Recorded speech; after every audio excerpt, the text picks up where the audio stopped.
मरने के बाद क्या होता है? गरुड़ पुराण में बताई गई इन बातों को सुनकर रह जाएंगे हैरान। गरुड़ पुराण में जीवन और मृत्यु की घटनाओं के बारे में विस्तार पूर्वक बताया गया है।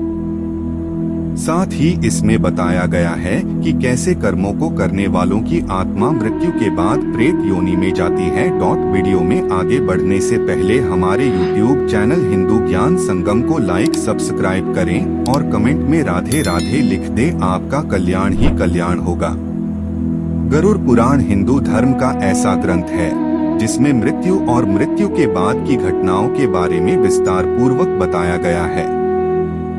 इसमें भगवान विष्णु पक्षीराज गरुड़ को मृत्यु के बारे में जो कुछ भी बताते हैं उसी का वर्णन मिलता है।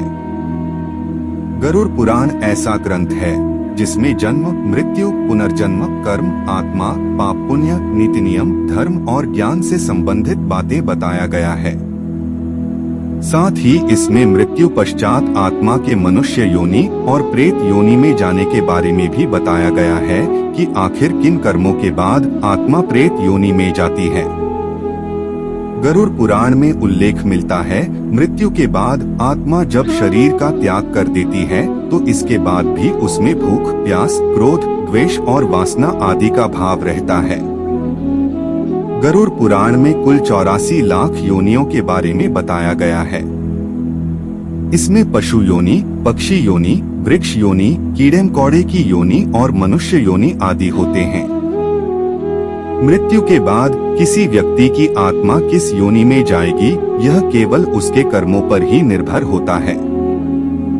बुरे कर्म करने वालों की आत्मा मृत्यु लोक में ही भटकती रह जाती है।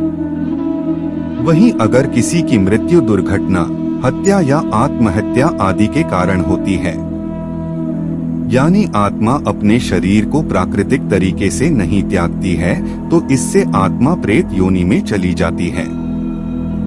गरुड़ पुराण के अनुसार मृत्यु के बाद जिस आत्मा को शांति नहीं मिलती या आत्मा प्राकृतिक तरीके से अपने शरीर का त्याग नहीं करती, तो ऐसी स्थिति में वह प्रेत योनि में भटकती रहती है। इसलिए शास्त्रों में मृत्यु के बाद मृतक के पिंडदान और श्राद्ध के बारे में बताया गया है।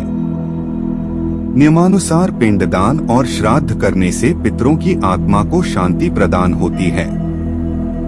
लेकिन कुछ ऐसी भी आत्माएं होती हैं जो अधूरे कर्मों या बुरे कर्मों के कारण शांत नहीं होती और मृत्यु लोक में भटकती रहती है।